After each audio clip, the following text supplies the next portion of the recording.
Joe, as we know, Chapman is here on Monday. What type of energy do you think there's going to be in this ballpark when he finally gets into a game? Well, I think there's going to be a lot of excitement, and I think it from a managerial standpoint is we didn't have Betances and Miller on Saturday. You know, when you have three guys like that, there's a chance you're always going to have one that night. So you could close with any of them in a sense. Chapman's going to be our closer, but just in case two of them were off, I felt comfortable closing with any one of those three guys. So it's going to help us. He did the media on Sunday before the game, kind of got comfortable. His last outing was on Friday, so he'll be ready to go Monday. How much do you think he is looking forward to just getting out there for the first time this season? It's hard to spend time in Tampa, Florida when you feel like you should be with the club in a sense, where if you're rehabbing or you're injured, or it's just hard to be away when you're used to being in a big league park. So I'm sure he's quite anxious. Well, you're going to see these three guys a lot the rest of this season, and they will hopefully play into a lot of success for the Yankees. Here's a closer look at the big three of the back end.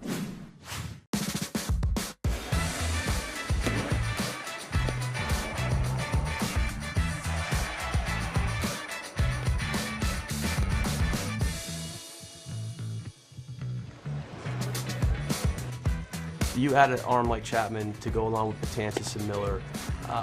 On paper, they're the three best relievers in the game right now, and we have them all on our team. And then you need your other 4 or 5 guys in the bullpen to step up and follow these guys around, and success breeds success. So when you're around it, it's going to make you want to be better. I think adding Chapman does a lot for your bullpen. Even though our bullpen was really, really good last year and we lost Justin Wilson, we're adding another huge strikeout guy to our bullpen. The caliber of arms that we have are very good, and it's an honor for me to be the closer because they are great players.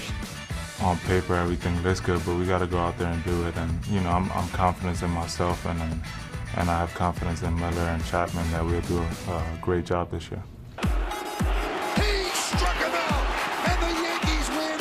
I think your adrenaline shoots through the roof. It's a lot of fun, but at the same time, it's kind of nerve-wracking, and you kind of have an idea that it's going to be your turn, or it might be your turn, and the heart starts racing a little bit, and the adrenaline starts pumping. But once you get out there, it's a lot of fun. Obviously, Miller did a hell of a job last year. But to have us three at the back end, I think is going to be fun, and whatever we have to do to help the team win, we all love for it. Joe, this bullpen really has the potential to be special. Can you remember a bullpen that has guys that can throw the way Betances, Miller, and Chapman potentially can? Well, Kansas City's had 3 hard throwers the last few years. You can go back to Cincinnati when they had the 3, Dibble, Myers, and Charlton. They had 3 guys that threw really hard. So those are the 2 that come to mind the most. And those bullpens can be just wipeout bullpens. If you have a lead after the 6th, you almost feel like, in a sense, the game is over.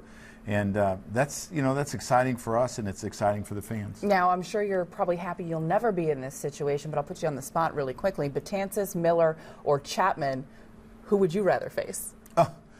Well, I think I would rather face a lefty to start, just because seeing Dellin from the right side, I just don't think it'd be comfortable. But they'd probably pinch hit for me. And you look at those guys and some of the younger guys in the bullpen, watching the way those guys work, I have to think there's a benefit there as well. Well, I think there's a huge benefit because, you can think about Miller and you can think about Betances. It wasn't easy getting to where they, where they are now. They had to work, and they were sent down, and Andrew was taken off the roster. And these guys have become really, really great pitchers through perseverance and hard work. And that's the best example for me. And, you mentioned Betances. He was a guy that was a starter, that was a reliever, that finally found something in that bullpen. Do you think there's a lot of conversation about particular matchups in that bullpen as the game is going on with those guys in particular? Oh, I definitely think there is, because I think you can learn a lot from those 2. And you may not have their stuff, but you can talk about how you approach guys and what your mental approach is, And to me, the mental approach is I have to believe in my stuff, and I just have to make one pitch at a time. And if you do that, usually you're going to be pretty good. And it's funny, you ask any of those 3 guys about their status in the bullpen, how much they mean to the bullpen, and most of them, the first thing that they will say is it's not just us. It's the entire bullpen. It's guys like Johnny Barbado, Chase and Shreve that are coming in there. Has Barbado been a big surprise for you this year? Yeah, he had a really good spring training, and we really like his stuff, and we think he has an opportunity to be really good. And You think about a guy that throws 95, 96 with a really good curveball and a slider, and he's going to be pitching some nights in the 5th and the 6th inning. I mean, that's pretty impressive. So the deeper your bullpen is, the better off you are. Well, there's no question it has been a positive of this season so far.